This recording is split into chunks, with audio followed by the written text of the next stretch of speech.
Good morning and welcome to KPC. Turn up the sound here. Morning. We are going to begin our meditation practice by focusing on our motivation for being here today and generating compassion. So, whenever we begin an activity, we generate compassion for all beings and establish a pure motivation. And this is very important when we sit down to do meditation or we pray or listen to a Dharma teaching. Our actions are determined by our motivation. They direct our motivation. So it's very important to begin with that. So let's take a minute to first open our practice with the 7-line prayer, which I will put up on the screen now. And we will do that 3 times together. Organ yogi nu chamsam pemage sarampola yasan jogi no drumne pemajune she sudra koru kandro mampokur keki jesu dag druki chinjilop shir sheksu so Guru Pema Siddhihum Organ Yogi Nucham Sam Pema Ge Sarampola Yasan Jogi Nudrumne Pema June Shisudra Koru Kandrum Mambokor Keki Jesu Dag Drupki Chinjilop Shir Sheksu So Guru Pema Siddhihum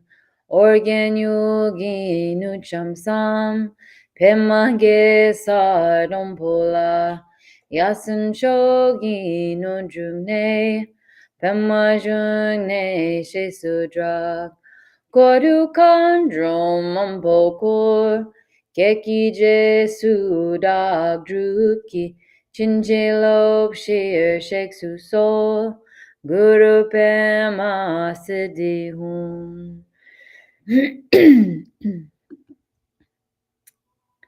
So the meditation we'll be doing today, like we do every week, is called Shamatha meditation, as taught by Jetsama in her book Stabilizing the Mind, which I brought that again this week. I'll be reading some quotes from Jetsama out of it today. And all of this text as well is based on her instruction. So meditation, again, we go over this every week to just remember the goal of meditation, to remember why we're here. And then, of course, anyone new logging on or visiting gets that instruction as well. So meditation is the natural state of our mind when it's relaxed, when it's stable and open, and it trains our mind to be this way. It trains our mind to be calm and relaxed, yet also alert and wakeful. And the whole point of meditation, again, as we talk about each week, is stabilizing our mind and creating space in our mind, so that creating that spaciousness in our mind. When we create spaciousness in our mind, we are able to balance our emotions. We are able to create a little space between our action and our reactions. We are able to have more awareness of how we respond to life and the world and things around us. And with very busy lives, especially, these Western lives we live, they're very demanding of our time and our attention. And oftentimes we're pulled in a million different directions. So meditation can really cut that pattern of busyness and just circular thinking and, anxiety, depression, the anxiousness that this world can is very capable of causing us this anxiety of the state of the world, or things in our lives that we feel like we have to keep up with all the time. So this is a time to rest the mind. This is a time to allow the mind to be open and spacious. And the more we do this, we'll see over time, the more we do this, our mind changes. It becomes more of a habit in our mind to come from this place of spaciousness. So it's very important on the Buddhist path because it is the first step in developing bodhicitta, which is the compassionate wish to free all beings from suffering. So if we are like busy monkey brain all over the place, how can we even think of alleviating the suffering of others if we can't even calm our own minds, if we can't even have that thought to be of benefit to others? So we'll take a comfortable seat. I'm sitting on the floor. You can sit in a chair as well, just as long as your spine is straight. So that's the main point, is having a straight spine. So we don't want to be hunched over or too arched back, or have a relaxed straight spine. We're gently looking downwards to the floor, like we're drawing a line from the bridge of our nose down to the floor, and picking a point on that line to rest our gaze. So it's not like we're staring at the floor or staring at a little crumb on the floor or something. We're just relaxing our gaze towards the floor. Our hands are going to be in our lap, with the right over the left, like this. Or if it's more comfortable, you can have your hands on your thighs. That might be more comfortable if you're sitting in a chair. And then we're just going to allow ourselves to breathe naturally. And that might feel very unnatural at first. So we might need to take a few deep breaths to get to that more natural rhythm of breath, so we feel comfortable breathing. And we're going to keep our mouth slightly open, and we do this by putting the tip of our tongue on the back of our teeth, front teeth, like we're saying the word L.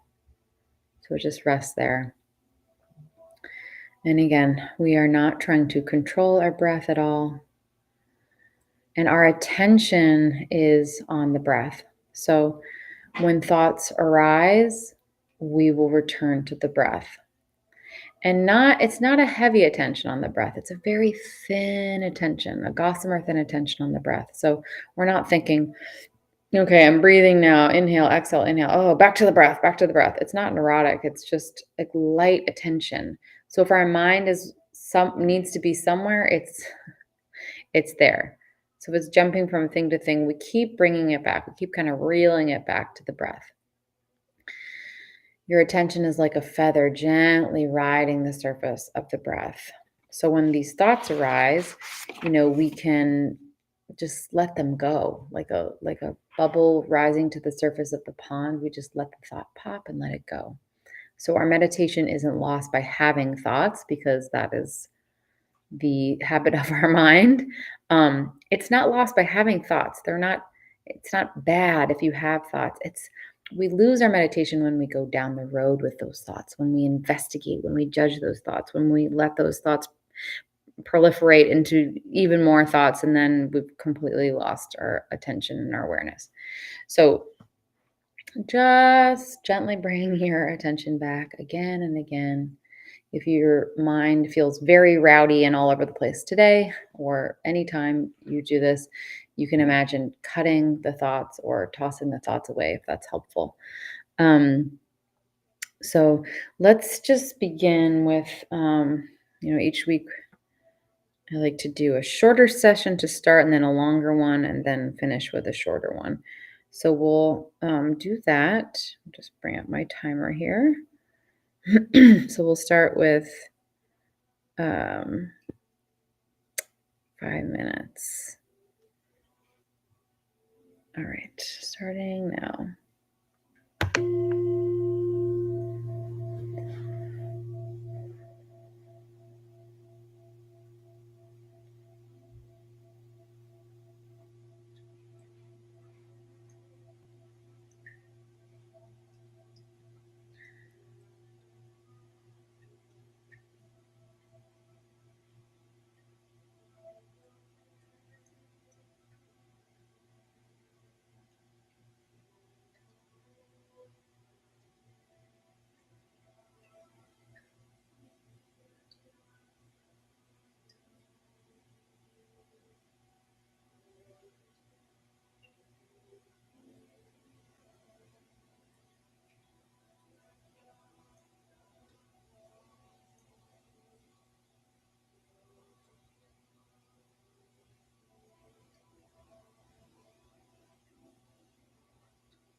All right. We'll do a longer session, but I just wanted to read a quote from the book, Stabilizing the Mind, Jetson's book. And this is specifically speaking about how our mind reacts.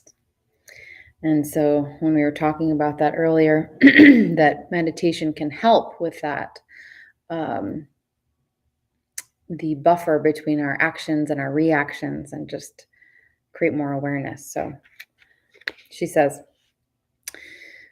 Desma says, in order to develop spaciousness in the mind, in order to develop some kind of stability, we have to find a way to step back from reaction. Some people seem to react instantaneously. Other people appear to react after they've chewed on something and discovered something distasteful. Whichever type we are, the reaction actually always comes automatically and instantaneously, even for those people who tend to ruminate on things and take a while to show their reaction. For those who get hot quickly, they simply see it right away and feel it right away because there is less of a time lapse. With the other kind of person, the same process happens, but it takes more time for the reaction to surface, even though the actual reaction begins immediately.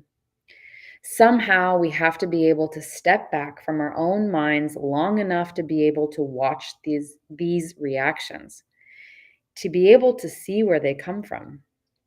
If we can't watch ourselves do it, if we cannot take a step back from it, we will never have any success in mastering our moods. We have to be able to master our emotions to progress towards enlightenment. So with that, we will do a longer session.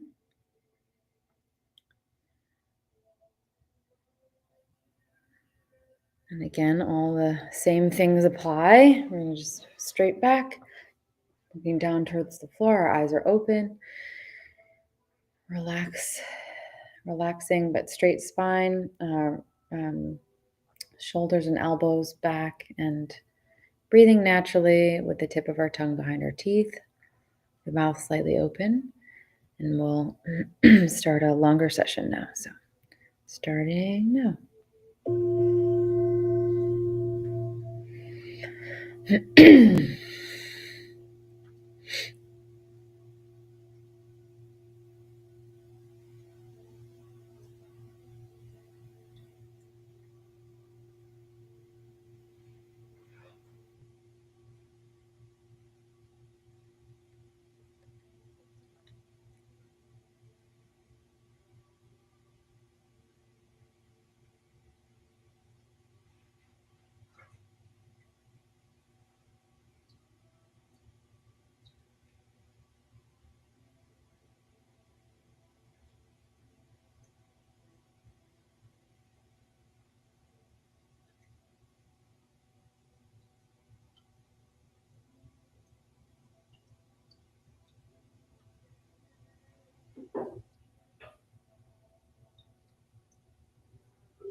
Okay. So we'll just do, before we close and do our dedication prayers, we'll do another short session to finish. All right. So if you're looking for meditation resources throughout the week, KPC has a YouTube page, Kunzang Peo Choling, with a meditation playlist that can be accessed anytime. And again, we are here every Saturday and Sunday at 10 a.m. Eastern Time to lead meditation in person if you are local. Or you can always just tune in online. So we'll wrap up with, we're just going to finish off the session with just a 3-minute meditation to finish. And if you are just beginning meditation, or you've been doing it for a while, it's best to start with, where you're at. Start with a shorter time, maybe a minute, maybe 2 minutes, and then increase that time over time as you get used to that. So it's not recommended to just do 45 minutes right off the bat or something like that. That's much longer. So we'll end with a nice short meditation, and then we'll do some dedication prayers. So 3 minutes starting now.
All right.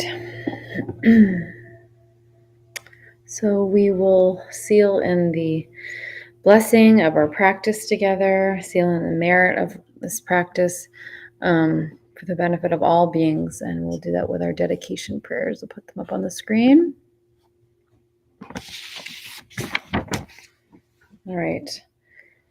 Throughout my many lives and until this moment, whatever virtue I have accomplished, including the merit generated by this practice and all that I'll ever attain, this I offer for the welfare of sentient beings. May sickness, war, famine, and suffering be decreased for every being, while their wisdom and compassion increase in this and every future life. May I clearly perceive all experiences to be as insubstantial as a dream fabric of the night, and instantly awaken to perceive the pure wisdom display in the arising of every phenomenon. May quickly attain enlightenment in order to work ceaselessly for the liberation of all sentient beings. Buddhas and Bodhisattvas altogether, whatever kind of motivation you have, whatever kind of beneficial action, whatever kind of wishing prayers, whatever kind of omniscience, whatever kind of life accomplishment, whatever kind of benevolent power, and whatever kind of immense wisdom you have, similarly I, who have come in the same way to benefit beings, pray to attain these qualities. By this effort, may all sentient beings be free of suffering. May their minds be filled with the nectar of virtue. In this way, may all causes resulting in suffering be extinguished, and only the light of compassion shine throughout all realms. So we hope to see you next week. Thank you so much for coming, and thanks so much for tuning in online. And we'll see you next Saturday and Sunday at 10 a.m. Eastern Time.